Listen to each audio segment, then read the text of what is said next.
We got him. On the evening of September 11th, a family member of Tyler Robinson reached out to a family friend who contacted the Washington County Sheriff's Office with information that Robinson had confessed to them or implied that he had committed the incident.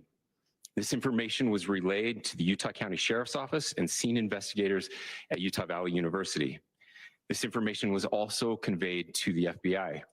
Investigators reviewed additional video footage from UVU surveillance and identified Robinson arriving on UVU campus in a gray Dodge Challenger at approximately 8:29 a.m. on September 10th, in which he is observed on video in a plain maroon t-shirt, light-colored shorts, a black hat with a white logo, and light-colored shoes.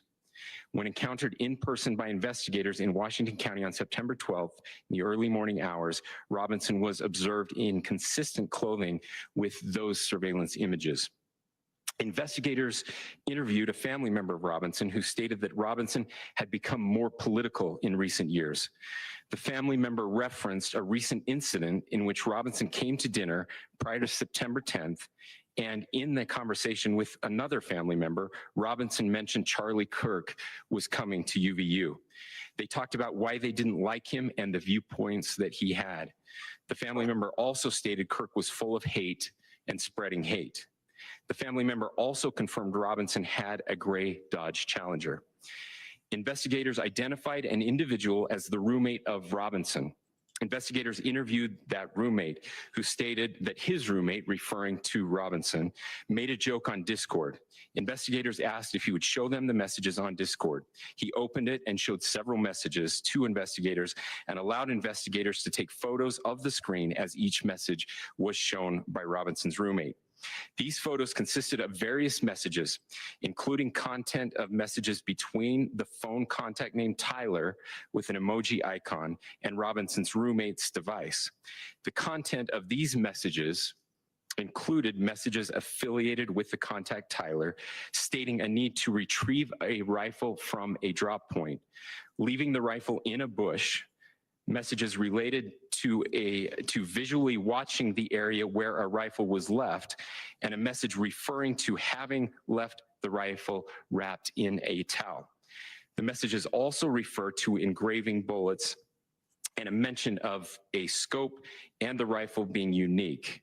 Messages from the contact Tyler also mentioned that he had changed outfits. I know there's been speculation as well as to the writing on those casings, those bullet casings, and I believe we have that as well. And I will share that with you now. So the area north of Campus Drive Road where the suspect crossed over, you saw some of that in the video that we released last night, consists of a grassy area with trees on the edge of the UVU campus. Investigators discovered a bolt-action rifle wrapped in a dark-colored towel. The rifle was determined to be a Mauser Model 98 30-06 caliber bolt-action rifle. The rifle had a scope mounted on top of it. Investigators noted inscriptions that had been engraved on casings found with the rifle. Inscriptions on a fired casing read, "Notices, bulges, capital O-W-O, what's this, question mark." Inscriptions on the 3 unfired casings read, "Hey fascist, exclamation point, catch, exclamation point." Up arrow symbol, right arrow, and symbol, and 3 down arrow symbols. Oh, Antifa! Casing read, Antifa! Bella Chow, Bella Chow, Chow Chow. And a 3rd unfired casing read, "If you read this, you are gay, LMAO."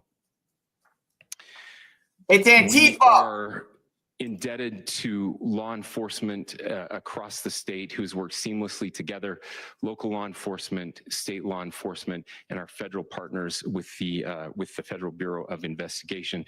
We're grateful for everyone who worked together in such a short amount of time to find this person and to bring justice.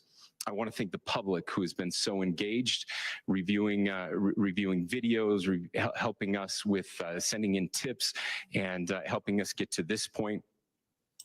I want to thank the family members of Tyler Robinson who did the right thing in this case and were able to bring him into to law enforcement as well.